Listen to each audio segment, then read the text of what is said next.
జాతరకి ఓ వారం రోజుల ముందుగానే ప్రభాకర్‌రావు నుండి ఆహ్వానం వచ్చింది అజిత్‌కి.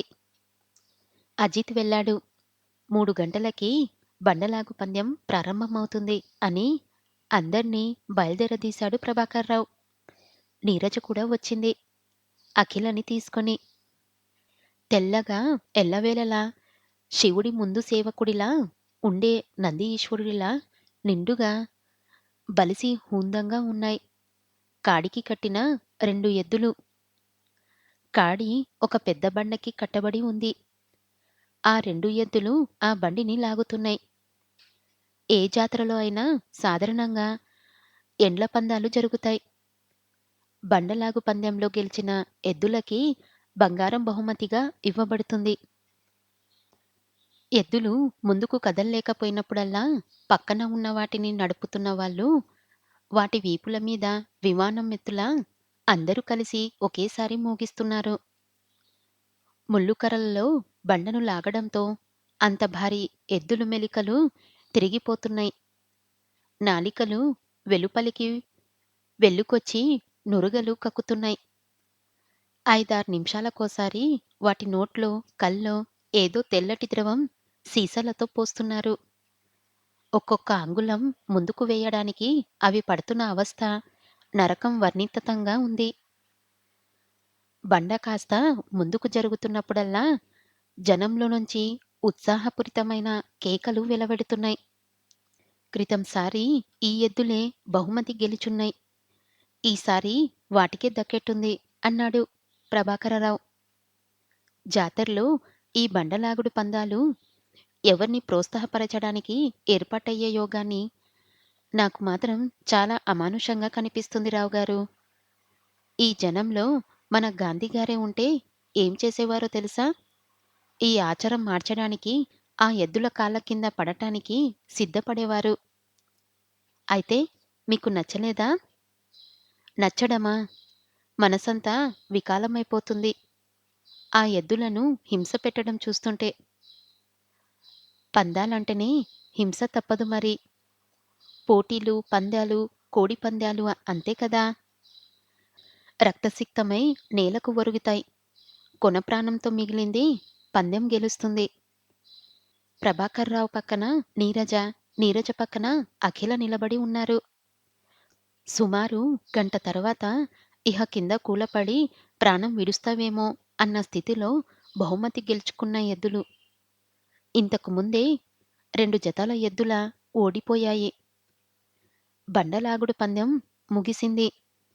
తర్వాత అందరూ కలిసి జాతరలోకి బయలుదేరారు.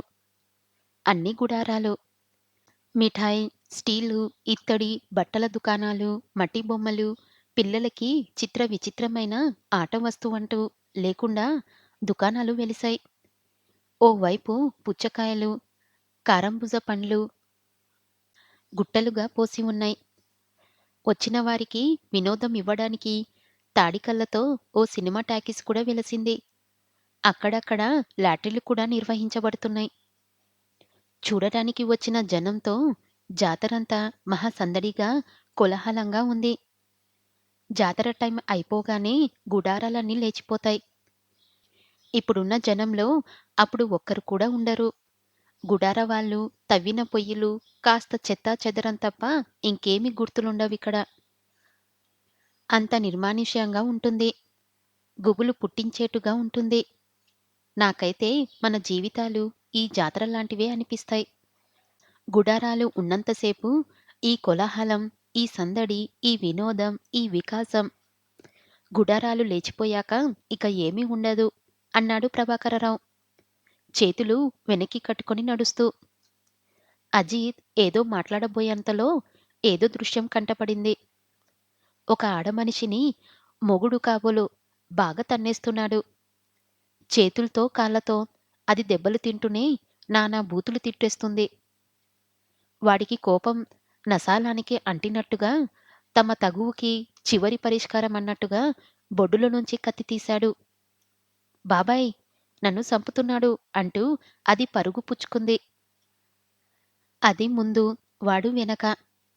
అందరూ చోద్యం చూస్తున్నారే తప్ప ఎవ్వరూ కల్పించుకునే ప్రయత్నం చేయడం లేదు. అరెరే! వాడామెను చంపేసినట్టున్నాడు అంటూ అజిత్ గాబరాగా రెండడుగులు వేసేసరికి ప్రభాకర్‌రావు పట్టుకున్నాడు. వాడు ఫుల్‌గా తాగాడు. ఈ సమయంలో ఎవరు ముందుకు వెళ్ళినా ఆ కత్తిపోట్లు వాళ్ళకి తప్పవు. అదేమిటండి? మన కళ్ళ ముందే వాడు ఖూనీ చేస్తుంటే చూస్తూ ఊరుకోవాల్సిందేనా?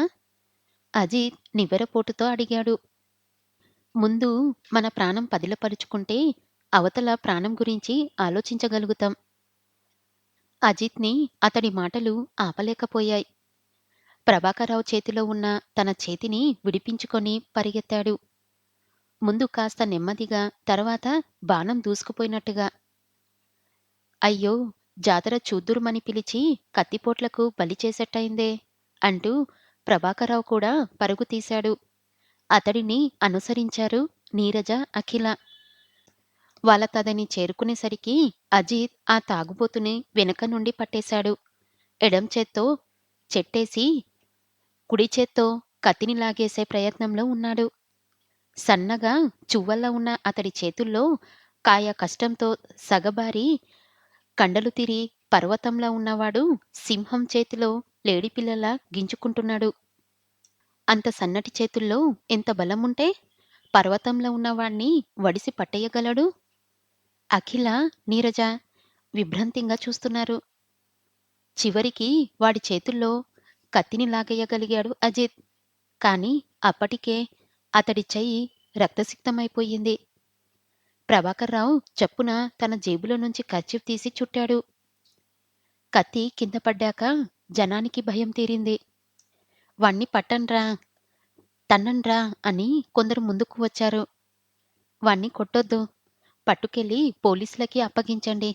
వాళ్ళే చూసుకుంటారు అన్నాడు అజిత్. అజిత్ పుణ్యమా అని బ్రతికి బయటపడ్డ ఆ ఆడది కాళ్ళ మీద పడింది. వాణ్ణి పోలీసుల దగ్గరికి తీసుకెళ్ళొద్దంది. దొర కష్టం చేసుకో బతికేవాడు. పోలీసుల చేతుల్లో పడితే కష్టం చేసుకోడానికి చేతగాకుండా కాళ్ళ మీద కొడతారు. ఒళ్ళంతా ఎందుకు పనికి రాకుండా నుగ్గు నుగ్గు చేసేస్తారు. అజిత్‌కి కలిగిన ఆశ్చర్యం అంతా ఇంతా కాదు. నేను రాకపోతే వాడు నిన్ను ఖూనీ చేసేవాడు. ఇప్పుడు వాణ్ణి దండించకుండా వదిలిపెడితే రేపు మళ్ళీ నిన్ను చంపడానికి తయారవుతాడు. ఆడి సేతుల్లో నా సావు రాసిపెట్టుంటే అలాగే అవుతుంది. దొర కానీ వాణ్ణి మాత్రం పోలీసులకి పట్టనివ్వొద్దు. ఏం మనిషి! ఛీ! అజిత్ విరక్తితో కదిలాడు. ఈ దేశంలో సహటు ఆడవాళ్ళకి ఇది ప్రతినిధి అన్నాడు ప్రభాకర్‌రావు. మేము మా ఆడవాళ్ళకి సర్వ స్వతంత్రాలు ఇస్తాము. ఇంతవరకు ఆ స్వతంత్రం అంటే మా ఇష్టాన్ని, మా ఆలోచనని గన్మనించి వాటికనుగుణంగా నడుచుకున్నంత వరకు అంటూ పెద్ద జోక్ వేసినట్టుగా నవ్వాడు. మీ పెద్దమ్మ త్రిపుర సుందరి ఒక విప్లవమూర్తి నా దృష్టిలో. భర్త ఎలాంటివాడైనా అతడినే దైవంగా పూజించే మనుషుల మధ్య పుట్టి పెరిగి, సాంప్రదాయుడి విరుద్ధంగా అతన్ని తిరస్కరించి తన వ్యక్తిత్వం నిలుపుకుంది. వ్యక్తిత్వం నిలుపుకున్న మాట నిజమే. కానీ తను పోగొట్టుకున్నది ఎంత? అంటుంది మా నాయనమ్మ. ఇప్పుడు సరిగ్గా ఈ ఆడది చేసిందే అదే. ఆడది మగవాడి తప్పులకు దండయించడానికి పూనుకుంటే తను నష్టపోయేదే ఎక్కువ అవుతుంది. అందుకే ఈ దేశంలో సగటు ఆడది భర్తకు అణిగిమణిగి పడి ఉంటుంది. అందుకు ఇక్కడి సాంఘికాచారాలు, సాంఘిక పరిస్థితులు మగవాడిని సమర్థించేవిగా ఉండటమే కారణం. ఏ సాంఘిక వ్యవస్థ అయినా మనిషి నిర్మించుకునేదే కదా! తను నిర్మించుకున్నది తనని బాధపెట్టేదైతే తను మార్చుకోవడానికేం? అది ఒక మనిషి చేయాల్సిన పని కాదు. జనమంతా ఒక్కసారి తిరగబాటుగా ఈ మార్పు కోసం ప్రయత్నించాలి. కానీ మనుషుల్లో అసమఖ్యత అసంభవం. ఎవరి సమస్యల్లో వాళ్ళు మునిగి తేలుతూ, ఎవరి బాధలు వాళ్ళు పడుతూ అందరి గురించి ఎవరాలోచిస్తారు? చెప్పు? నా పొట్టకు శ్రీరామ రక్ష అని అనుకునేవాళ్ళమే గాని. నీరజ మీరేమంటారు? ఆడది మగవాడి చేతుల్లో మైనపు ముద్దగా మారడానికి సమర్థిస్తారా? అజిత్ ప్రశ్నకు నీరజ నవ్వింది. పెళ్ళై సంసారానుభవం అయితే తప్ప మీ ప్రశ్నకు సరైన సమాధానం చెప్పలేనేమో. అనుభవం లేకపోయినా మీ దృక్పథాన్ని బట్టి, అవసరాల్ని బట్టి కొంచెం కొంచెం నా స్వేచ్ఛని వదులుకోవడానికి సిద్ధపడతానేమో. కానీ పూర్తిగా దాసోహం అనే స్థితిని మాత్రం నేను వ్యతికరిస్తాను. అఖిలేండేశ్వరి, నిత్య కళ్యాణి, నీ సంగతి చెప్పమ్మా? చిరునవ్వుతీ అడిగాడు ప్రభాకరరావు. ప్రత్యేకంగా వీటి గురించి ఆలోచించి నా బుర్ర పాడు చేసుకోనండి. అది మంచి పని. ఎలాంటి మూగుదొచ్చినా సుఖపడిపోతావు. పెళ్ళికి ముందే వచ్చే మొగాడి గురించి కొన్ని అభిప్రాయాలు ఏర్పరచుకొని, తీరా పెళ్ళయ్యాక వాడు తన ఊహలకు సరిపోక ఆశభంగం చెంది ఘర్షణ పడే కంటే ఇలా ఏ అభిప్రాయం లేకుండా ఉండడమే బుద్ధివంతురాలైన అమ్మాయి లక్షణం. బుద్ధివంతురాలైన అమ్మాయి లక్షణం కాదది. గొర్రె లక్షణం. నీరజ కసిగా అంది. గొర్రె లక్షణమో, ఏం లక్షణమో? మా ఇంట్లో ఏ ఆడపిల్లకి పెళ్లి వాళ్ళ ఇష్ట అయిష్టాలతో జరగలేదు. నా పెళ్లి అందుకు భిన్నంగా జరగలేదు. అలాంటప్పుడు నా కాబోయే మొగాడి మీద కొన్ని అభిప్రాయాలు ఏర్పరచుకొని ఉండటం మంచిదంటారా అన్నగారు? నిజమేనమ్మా. పెళ్లి విషయంలో నీకేమీ స్వతంత్రం లేనప్పుడు నువ్వు అభిప్రాయాలు కలిగి ఉండటం అనవసరమే. ప్రభాకరరావు సమర్థించాడు. 20 సంవత్సరాల వయసొచ్చి బిఏ ఫైనల్ చదువుతున్న యువతికి తన జీవిత భాగస్వామి గురించి కనీసం ఔట్‌లెట్ అయినా లేదంటే ఎవరు నమ్ముతారు అఖిల? అంది నీరజ. నువ్వు నమ్ము నమ్మకపో. నేను ఏ ఔట్‌లైనో గీసుకోలేదు. మీ నాన్న పిలక బాపనయ్యను వరుడిగా తెస్తాడు. చేసుకుంటావా? నీరజ కవ్వింపుగా అడిగింది. ఇంతసేపు అఖిల సంగతేమీ తనకు పట్టనట్టుగా ఉన్న అజిత్ ఈసారి కుతూహలంతో అఖిల ముఖంలోకి చూడసాగాడు. మా నాన్నకి పిలక ఉంది. మా తాతయ్యకి పిలక ఉంది. మా మేనమామ, బాబాయ్‌లకు పిలక ఉంది. నన్ను చేసుకునేవాడికి పిలక ఉంటే ఆక్షేపణమేముంది? పిలకుంటే చేసుకోవడానికి నాకేం కొమ్ములు మెలవలేదు. మీ అమ్మ బిఏ చదవలేదు. మీ నాయనమ్మ బిఏ చదవలేదు. బిఏ చదివితే కొమ్ములు మొలుస్తాయా? నీకు మొలవలేదని తెలుస్తూనే ఉందిలే. ఓస్. పిలకే కదా! అఖిల తలుచుకుంటే క్రాఫ్ మెలిపించడం ఎంతసేపు? తలుచుకోవాలే గాని గోచి పీకి ప్యాంటు తొడిగిస్తుంది. జంధ్యం తెంపి టై కడుతుంది. తలుచుకోవాలే గాని వేషం మార్చడం ఎంతసేపు? ఆట పట్టిస్తున్నట్టుగా అన్నాడు ప్రభాకర్‌రావు. నేను బ్రాహ్మణ పిల్లను. బ్రాహ్మణ తత్వం అంటే నాకింకా వెగటు ఏర్పడలేదు. బ్రాహ్మణుడికి కాదు. ఫస్ట్ ర్యాంక్ రావాలని చదువుతాం. రాత్రి పగళ్ళు ఒకే ధ్యాసగా అంది. డిగ్రీ చదువులు కులమతాల్ని, ఆచార సంప్రదాయాల్ని విసర్జించాలని చెప్పావు. కరెక్ట్‌గా చెప్పావమ్మా. తన స్థానంలో తనుండి పెంచుకున్నదే నిజమైన విజ్ఞానం. తన జాతిని, తమ మతాన్ని, తన సాంప్రదాయాల్ని విస్మరింపనిదే నిజమైన విజ్ఞానం. మాటల్లో మిఠాయిల దుకాణం మధ్యకొచ్చారు. ఏమ్మా! ఏమైనా కొంటారా? ప్రభాకరరావు అడిగాడు. ఏం కొంటామన్నయ్యా? అంతా దుమ్ము ధూళి. జాతరకు వచ్చి ఏం కొనకుండా ఎలా వెళ్తామమ్మా? మట్టి బొమ్మలుంటే రాధాకృష్ణుల బొమ్మ ఒకటి కొనుక్కుంటాను. అయితే ఇంకాస్త ముందుకు నడవండి. బొమ్మలక్కడ ఉన్నాయి. అంతలో గౌరి పరిగెత్తుకు వచ్చాడు. అక్కా! నిన్ను త్వరగా తీసుకురమ్మన్నారు ఇంట్లో. ఎందుకురా? నాన్నగారికి నిన్నటిలాగే గుండెల్లో నొప్పి వచ్చింది. అమ్మ, అత్త అందరూ ఏడుస్తున్నారు ఇంట్లో.